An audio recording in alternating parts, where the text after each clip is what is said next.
Habang abala pa ang lahat sa nalalapit na tryouts ng ating Under 16 at Under 18 Gilas Pilipinas Youth Team, atin munang pag-usapan ang anak ng isang dating PBA star at dating Philippine National Team Champion na ngayon ay namamayagpag ng basketball career sa Amerika.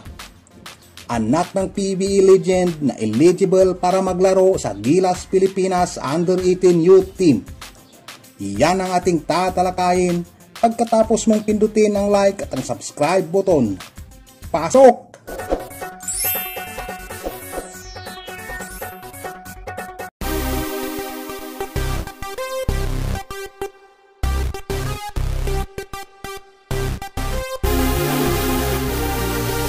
Taong 2021 nang unang makita ng nooy Gilas Pilipinas Women's Head Coach Patrick Aquino ang anak ng dating PBA star at PBA legend na si Ibis Dignadisi na ngayon ay nakabase na sa Amerika.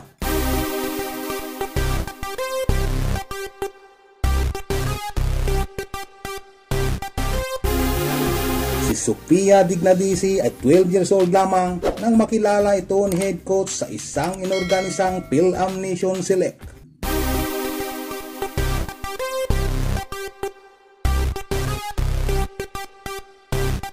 Napabilib kaagad si head coach sa ipinapakitang basketball skills at ability ni Sophia.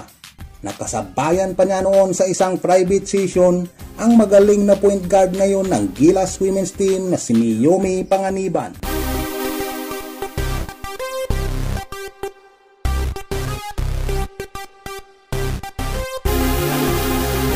Si Sophia ay nakakuha ng Philippine passport sa edad na 15 anyos. Kaya't sure na tayo na eligible nga ito sa ating national team. National girls basketball team. Although I was born in the United States, I was able to confirm my Filipino citizenship after my parents reported my birth to the Philippine Consulate General and I got my first Filipino passport. Si Sophia ay 16 years old pa lamang, may tangkad na 5'7" at naglalaro sa point guard at shooting guard position.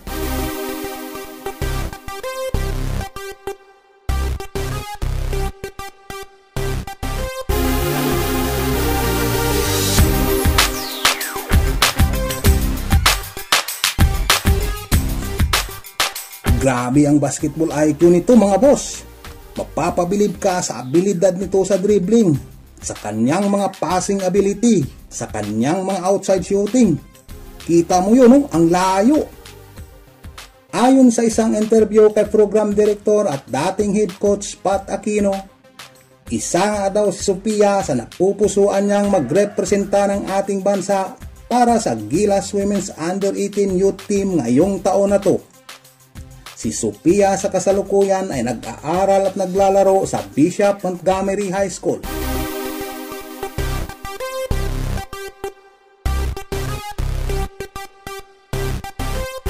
Ang eskwelahang nagkampiyon sa CIF o California Interscholastic Federation Division I State Championship noong Marso ng nakaraang taon. At dahil sa ganda ng ipinapakita niya sa bawat kompetisyon, hindi nakapagtatakang maraming college scouts ang nagkaka-interes sa kanya.